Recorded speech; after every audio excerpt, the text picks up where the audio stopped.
Imagine it's the year 1300 and you've just been caught stealing bread from the market. So what happens now? Prison, right? Wrong.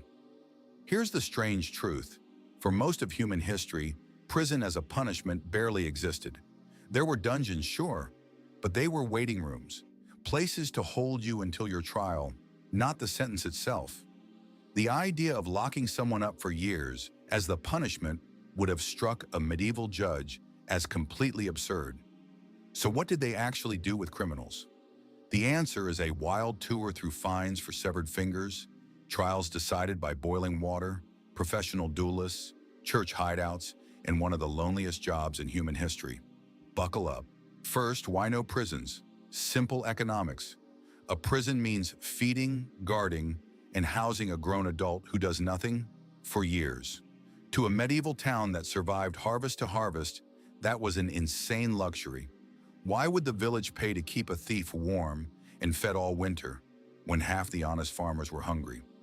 So justice had to be three things: fast, cheap, and public. Fast because there were no resources to wait. Cheap because there was no money to spend. And public because punishment wasn't just about the criminal. It was a show for everyone else, a living reminder of what happens when you break the rules. The most common punishment of all might surprise you: the fine. Early medieval law codes were basically gigantic price lists. In Anglo-Saxon England, this was called vergeld, literally man money. Every single thing had a price. Knock out a front tooth? That'll be 6 shillings. Cut off a thumb? 20. A finger? 9. And yes, even a human life had an official price tag, which depended, brutally honestly, on who you killed. A nobleman cost many times more than a peasant. It sounds cold, but there was genius in it. The whole system existed to stop blood feuds. Instead of your family and my family murdering each other for 3 generations, I just paid the bill. If you couldn't pay, or your crime was more about dishonesty than damage, the town had a cheaper option: humiliation. The stocks in the pillory, wooden frames that locked your head and hands in the market square. The punishment wasn't the wood, it was your neighbors. They gathered, they laughed, they pelted you with rotten vegetables, mud, and worse. It was the medieval comment section, and you were the post. The punishments were often poetic too. A baker caught selling underweight bread was dragged through the streets with the offending loaf tied around his neck. A fish seller with rotten fish got to wear his fish. Everyone instantly knew your crime just by looking at you. But what if guilt wasn't clear? No cameras, no fingerprints, no detectives. How do you find the truth? Simple. You ask God. This was the trial by ordeal, and it's exactly as terrifying as it sounds. The accused might carry a bar of red-hot iron 9 paces, or pluck a stone from a cauldron of boiling water. The burned hand was bandaged and inspected 3 days later. Healing cleanly? Innocent. Festering? Guilty. There was also the cold water test. Tied and lowered into a pond. Sinking meant the pure water accepted you, innocent, and hopefully they pulled you out in time. Floating meant the water itself was rejecting your sinful body. Guilty. Now here's the twist that shocks historians. People pass these ordeals constantly. Records suggest that in some places, the majority of accused who chose the hot iron were found innocent. How? Some historians think the priests, who ran the whole ceremony, quietly rigged it, letting the iron cool, judging burns generously, because they'd rather protect someone they believed innocent. The ordeal wasn't really about burning people. It was a psychological lie detector. The guilty, terrified of God's judgment, often confessed before touching the iron. In 1215, the church banned priests from participating, and the whole system collapsed overnight.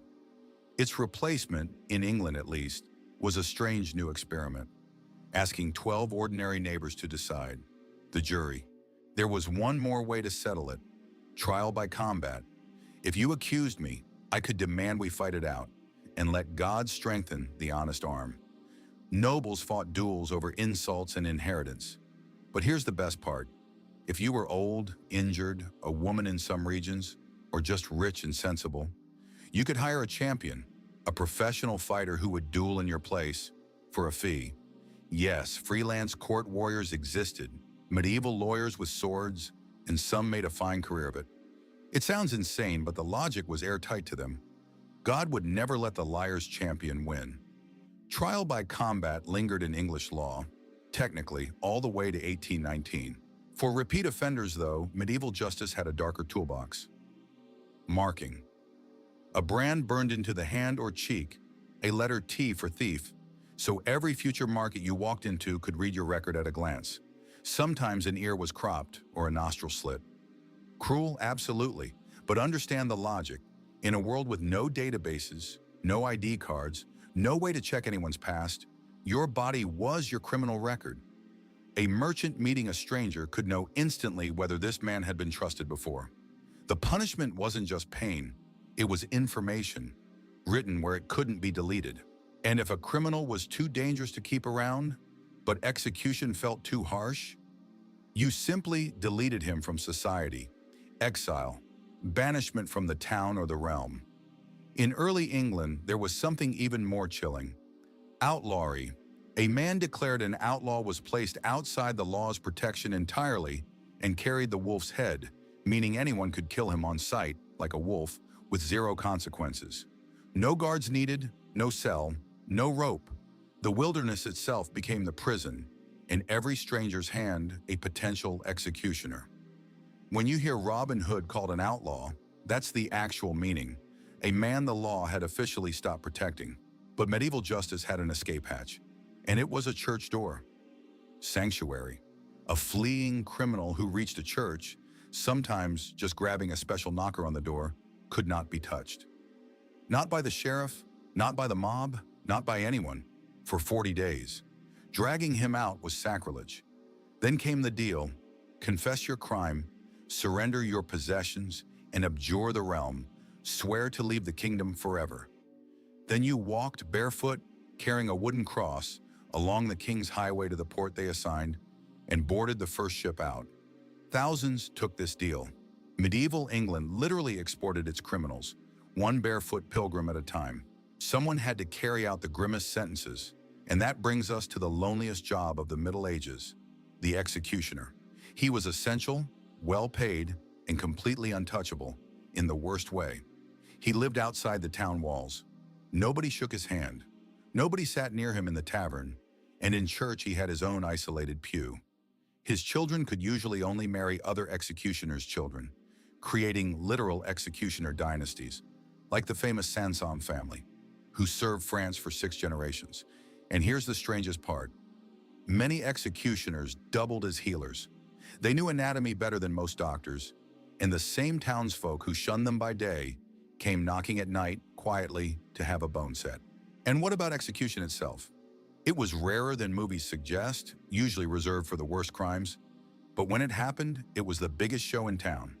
Execution Day was practically a public holiday. Work stopped. Vendors sold pies and ale. Parents brought children and lifted them up for a better view. A famous condemned man was expected to deliver a good final speech, and crowds critiqued it like theater critics. It sounds monstrous to us, but remember, the whole point of medieval punishment was the audience. A hanging nobody watch was, in their eyes, a punishment wasted. Justice didn't just have to be done. It had to be seen, loudly, by absolutely everyone. So when did we start locking people up instead? Slowly, and for an unexpected reason: money. First came the debtors' prisons, where you sat until your debts were paid, and, in a twist of pure dark comedy, you had to pay rent for your own cell, going deeper into debt by sitting there. Then in the 1700s, reformers looked at the bloody public spectacles and asked, what if, instead of destroying the body, we corrected the soul? They built a new kind of building where a criminal would sit alone, in silence with a Bible, and reflect until he felt penitence. That's why, to this day, one word for prison is penitentiary. Literally, the regret house. So no, the Middle Ages didn't lock people away for years. They fined them, shamed them, marked them, banished them, and occasionally made a festival of their end. But they almost never imprisoned them. It was brutal, but it was fast, cheap, and honest about what it was. And here's the thought that lingers. A medieval judge teleported to our world, wouldn't be shocked by our crimes. He'd be shocked by our punishment. Locking a man in a room for 10 years, feeding him the whole time, and calling it mercy? He'd say we invented something far stranger than anything he ever did. History doesn't just change the rules, it changes what counts as normal. Stay curious.